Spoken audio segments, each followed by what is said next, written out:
Hello everybody, this is Jeremy Taylor with In the DAW. Welcome back. In today's video, we're going to be taking a look at the brand new SSL native drum strip plugin. And without any further delay, let's just jump straight into it. All right, you guys, so this is the newest version of the SSL native drum strip from Solid State Logic. This plugin is basically a really cool plugin designed to help you enhance your percussive or drum elements. First off, the UI looks fantastic. I love the new UI that SSL has given this. And even more importantly, the way that this thing sounds is fantastic.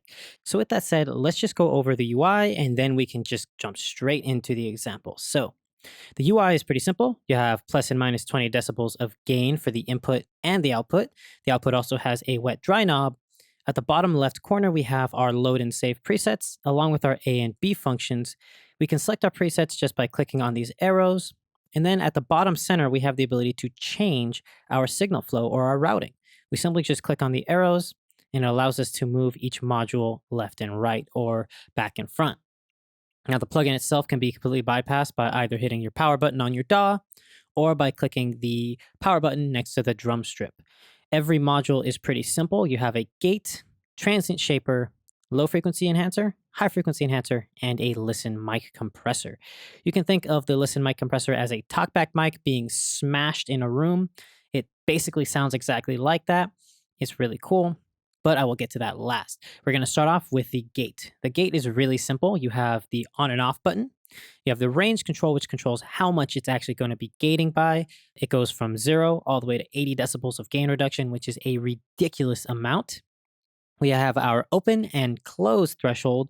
Open basically meaning at what point or what volume the gate is going to stop acting. And then you have your close threshold, which is going to control at what volume it's going to start gating or expanding the signal. We have our hold, attack, and release functions, which controls how the gate is going to respond to the incoming signal. And then that's it. So moving on, we have the transient shaper. Very simple, again, on and off switch. This is a little interesting because we have the ability to listen to the transient shaping that we're doing. And we have an inversion button, which will actually reverse the effects that the transient shaper is doing.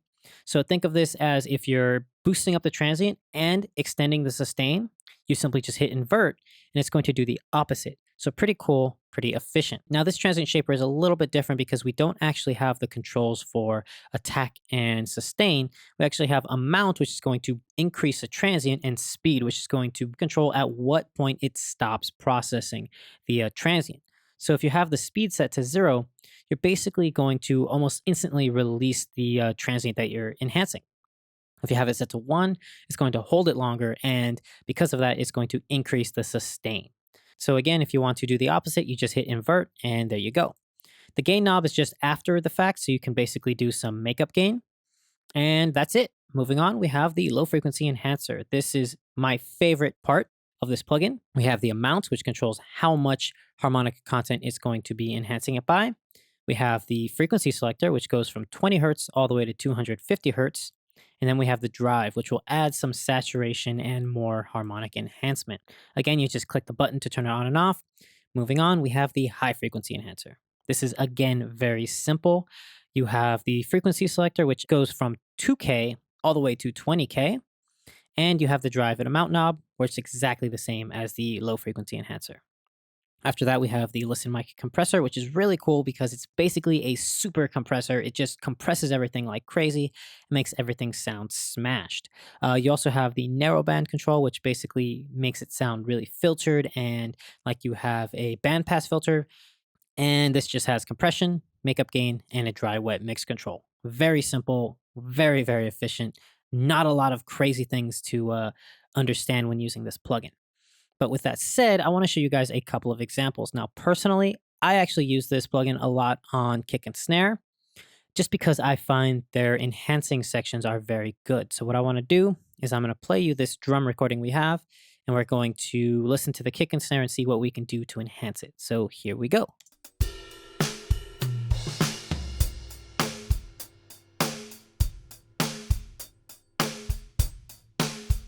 So it sounds pretty good. The recordings are decent, but I find the kick and snare to not sound that good, to be honest.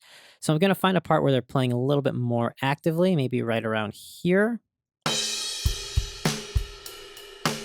Yeah, right around there sounds perfect. Okay, so I'm gonna go here and I'm gonna solo up the kick drum.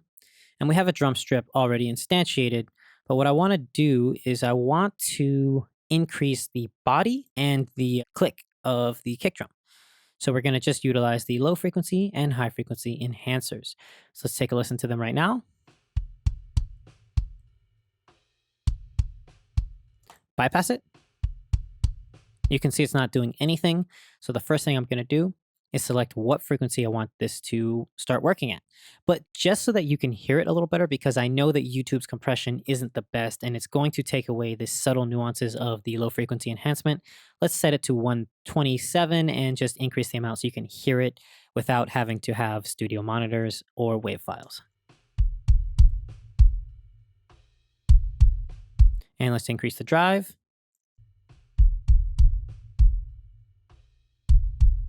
You can really hear it working, but for this case, we're going to go to about 63 hertz and slowly increase the amount.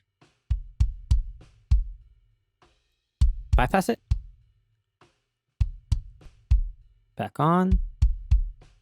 It really does beef it up. I think that's good right there. Next, I'm going to find a high frequency that I want to boost up and help accent. So here we go.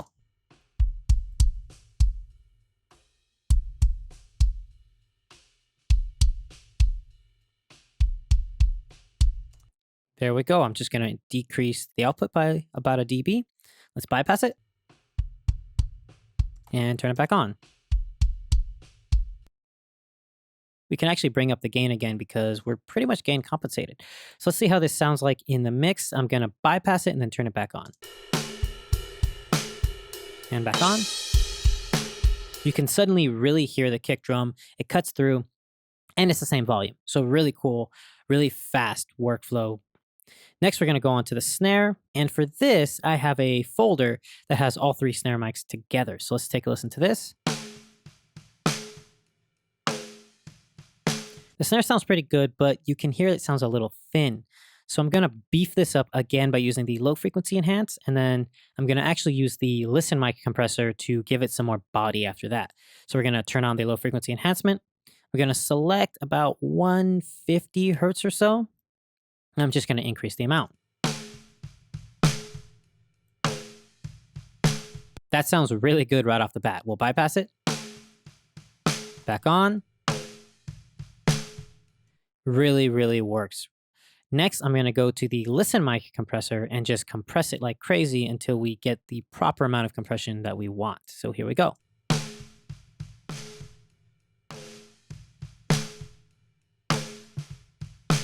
Bypass it. And back on. You really hear the body. You can really hear the body that's been added by using the low frequency enhancement to give me more low frequency content. And then the listen mic compressor. And then the listen mic compressor's really aggressive compression just makes everything sound a lot more uniform and a lot more impactful. So if I bypass the drum strip and turn it back on, pretty cool. Let's listen to that in the mix. And bypass. Way different. I'm going to bring down the output just by a dB just to compensate. But right off the bat, that sounds really good, and that took minimal effort. That's literally two plugins just there. So if I bypass them both, turn it back on, night and day difference. It makes a lot of a difference, and to be honest, I'm actually very impressed. So with that said, my impressions of the Solid State Logic drum strip are pretty positive. I would definitely recommend grabbing a demo and checking them out. If anything, I recommend grabbing this for sure because this is my favorite component in the entire thing. But with that said, we're going to actually try to mix this entire song using the SSL native bundle. So stay tuned because in the next video, we're going to be checking out the entire drum kit itself. So with that said, that's going to be it for this section of the video. I'll see you guys in a few seconds. All right, you guys. So that was the SSL native drum strip plugin. In my personal opinion, this is a really powerful tool. It's pretty much a perfect plugin for working with kicks or snares and stuff like that. So with that said, my overall opinion is this is a really cool plugin you should definitely check out. I will have links in the description below. And with that said, this is Jeremy Taylor in the DAW, and I'll see you guys next time. Bye.